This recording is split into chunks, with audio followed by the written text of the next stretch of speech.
Hello, everyone, and welcome to another episode of Anthropology with James. On today's episode, we will pick up where I left off last time, which was I discussed the Catholic aspects of the Qoyllur Rit'i pilgrimage. So this time, I will cover the Andean aspects of the Qoyllur Rit'i pilgrimage.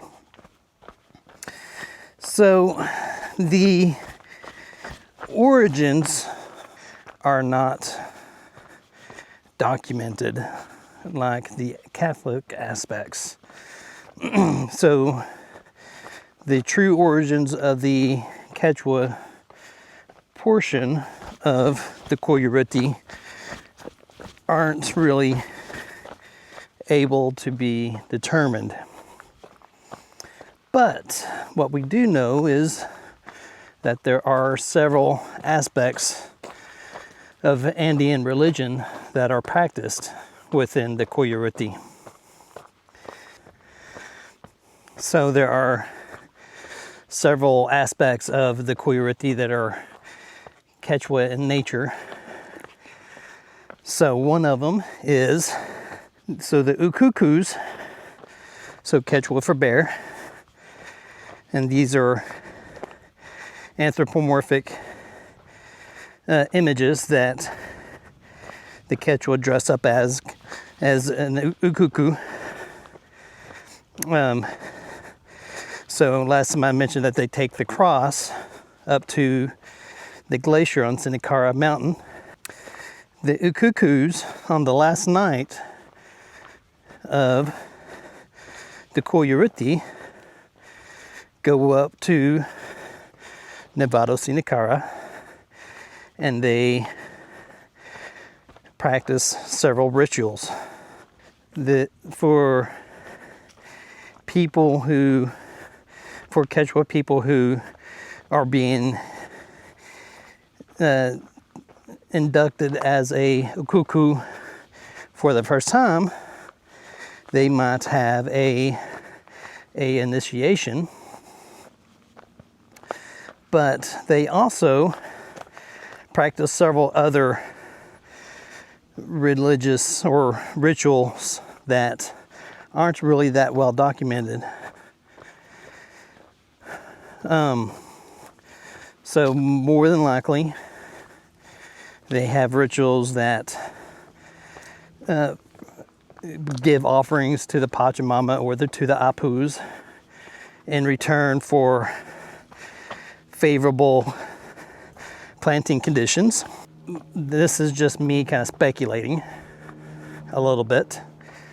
But they also do it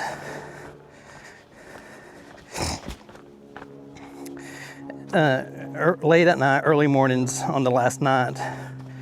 An important aspect of the Qoyllur Rit'i that I left off during the hike, and I noticed that as I'm editing the video now, is that the ukukus would, as they do their rituals on Mount Sinakara, they're up near the glaciers or on the glaciers of Mount Sinakara itself. What they used to do is they would cut off blocks of ice and bring those down and hand those out to the pilgrims. And the pilgrims would take those back to their communities, and they would be used for good luck and for healing purposes. I believe there's a paper one of the papers I read stated that they stopped doing this in 2016. And the reason why they stopped cutting blocks of ice is because of climate change. The glaciers are melting, so the ukukus are trying to preserve what's left of the glacier itself. So instead of cutting off blocks of ice to give the pilgrims, they are taking little vials and capturing melt water from the glacier, and then handing those little vials of melt water to the pilgrims themselves, and then they can turn around and use that for healing purposes and take them back to their communities. The ukukus are also acting as protectors of the glacier. So they guard, during Qoyllur Rit'i, they are guarding the glacier itself and preventing people from ascending the mountain, getting their own ice, and going back down.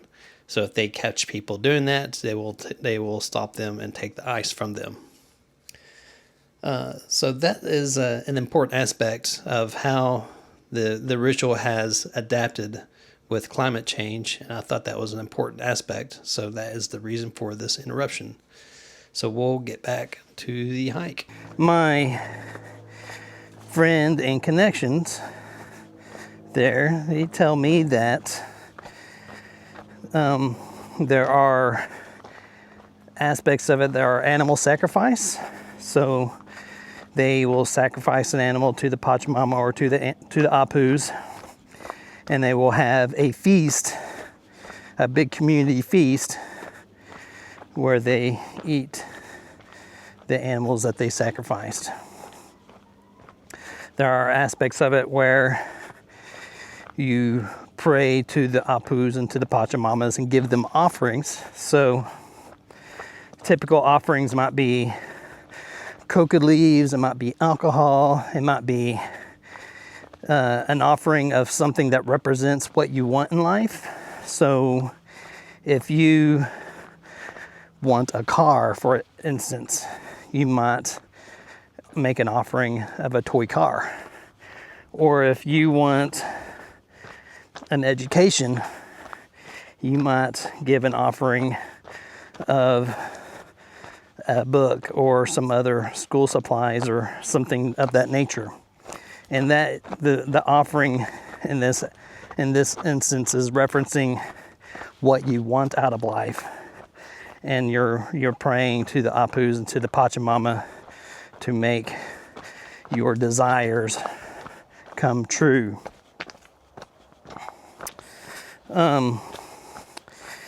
In other instances, it might be the offerings might be to pray for a good crop, or to ask Pachamama and the apus to help you with your upcoming planting season and make sure that you have good yields of your crops that you planted. And they have various religious aspects of it, where if you pray for a good crop yield, but you don't receive that crop yield in return, then they think that they had done something wrong that made the apus or the Pachamama angry.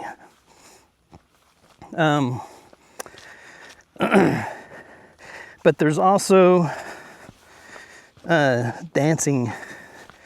It's like basically like 3 days of dancing and practicing various rituals with very little or no sleep, where the dances are representative of the communities that the pilgrims came from, or they are representative of storytelling of indigenous knowledge. The Quechua aspects of Qoyllur Rit'i very likely existed well before the Catholic aspects had been introduced to the Qoyllur Rit'i. And whenever the Spanish came and conquered the Quechua, the Inca, that in order to preserve their Quechua heritage, that they agreed to incorporate the Catholic aspects of the Qoyllur Rit'i. I think that's really it for this video. In the next video, I'm going to discuss what got me interested in anthropology, what spiked my curiosity, and what ultimately led me to going back to school. And it has to do with, again, with Peru, and has to deal with my curiosity with environmental anthropology, and specifically within that region of Peru. So if that interests you, be sure to subscribe and like. And if you have any questions, if you have anything that you want some clarification on, or if you just have general questions in general, be sure to leave a comment and ask those questions. And I will talk to you next time.